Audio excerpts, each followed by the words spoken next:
जय हिंद दोस्तों। Indian army में एक कर्नल रैंक के ऑफिसर का क्या पावर होता है, तो देखिए टाइम स्केल प्रमोशन में 26 साल की सर्विस के बाद और सिलेक्शन ग्रेड प्रमोशन में 15 साल की नौकरी के बाद एक ऑफिसर कर्नल बनता है। कर्नल रैंक के ऑफिसर किसी भी एक यूनिट का सीओ होते हैं। सीओ यानी कि कमांडिंग ऑफिसर, और सीओ साहब पूरे बटालियन को कमांड करते हैं। अब एक बटालियन में टोटल 900 से लेकर के 1200 के आसपास में सोल्जर्स होते हैं। अब उस पूरे यूनिट में कर्नल साहब की रिस्पॉन्सिबिलिटी सबसे ज्यादा होती है। यूनिट के सोल्जर्स, जेसीओ, ऑफिसर्स सबको हर एक सिचुएशन के लिए रेडी रखना कर्नल का काम है। और सिर्फ इतना ही नहीं, सोल्जर्स की training, welfare, combat operations, weapons, unit के पेपर वर्क, सोल्जर्स का insurance, file management, fitness, motivation, सब कुछ सीओ साहब के ही हाथ में है। लेकिन एक आदमी इतना सारा काम अकेले कैसे कर सकता है? तो देखिए इसका एक पूरा प्रोसेस होता है जो आज मैं आपको समझाने वाला हूं। सबसे पहले जानिए एक बटालियन बनता कैसे है। एक बटालियन बनता है 4 से 6 कंपनीज को लेकर के। अब हर एक कंपनीज में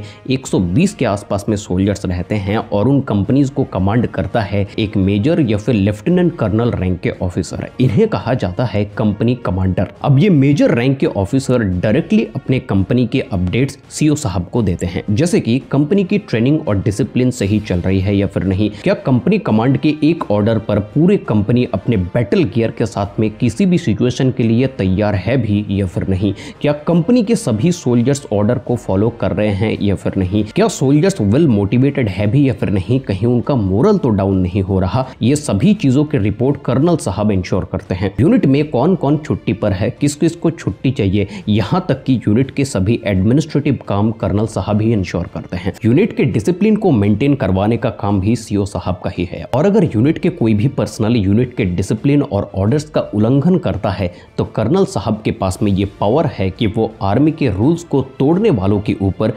डिसिप्लिनरी एक्शन ले सकते हैं। अब ये तो हो गए पीस टाइम की बात। अब बात करते हैं वॉर टाइम की, जब दोनों देशों के बीच में युद्ध हो रहा है और यूनिट फील्ड पर डिप्लॉयड है। जब युद्ध के मैदान पर यूनिट डिप्लॉयड होती है तब कर्नल साहब हायर अथॉरिटी और फील्ड में मौजूद यूनिट के बीच में कम्युनिकेशन का जरिया बनते हैं। हायर अथॉरिटी के द्वारा दिए गए ऑर्डर्स को यूनिट के सोल्जर्स के साथ में मिल करके उस टास्क को पूरा करना सीओ साहब का काम है। एक एग्जांपल देता हूं।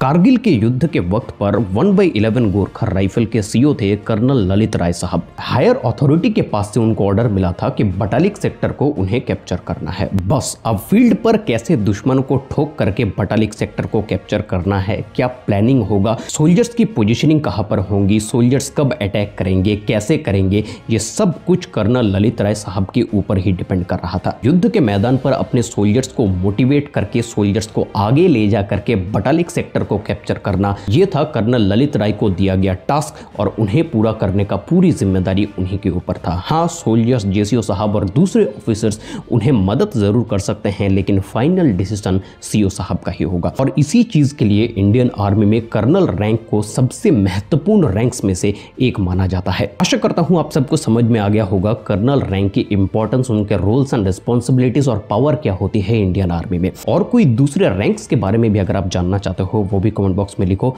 हम उनके ऊपर भी जरूर वीडियो लाएंगे। नमस्कार, जय हिंद, वंदे मातरम।